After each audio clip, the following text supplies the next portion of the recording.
Hey everybody, here's what happened on the last episode of this series.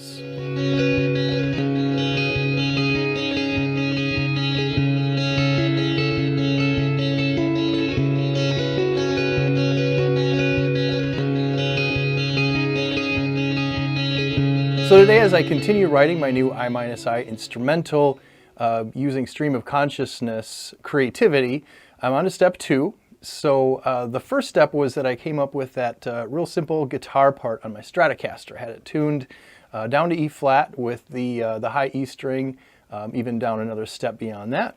And I came up with my first part.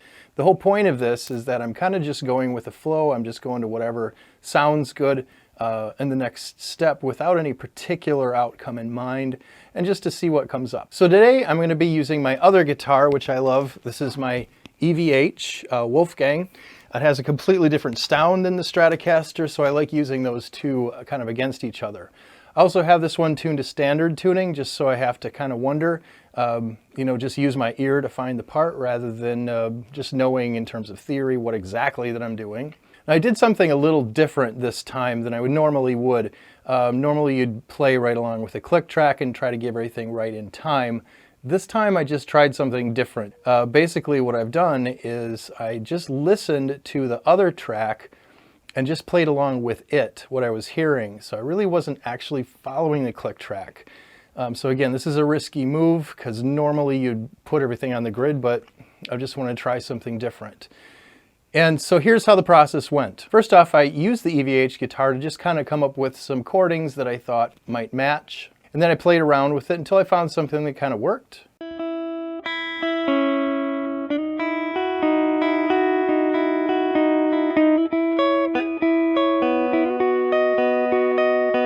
And then here I'm playing with the actual track.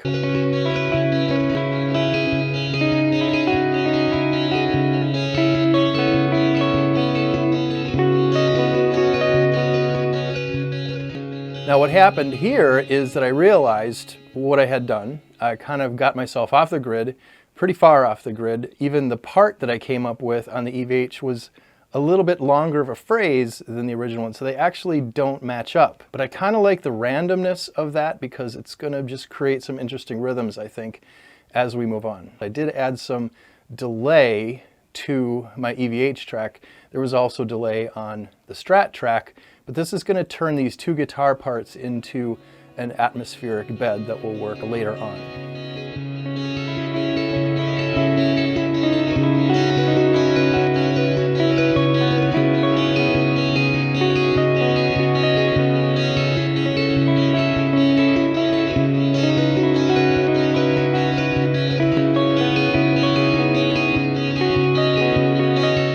So in the next section, I'm definitely going to need to get into some rhythms and an actual percussive beat on the grid and see if we can get this to work together. So that's it for today. I hope you enjoyed part 2 of my songwriting process.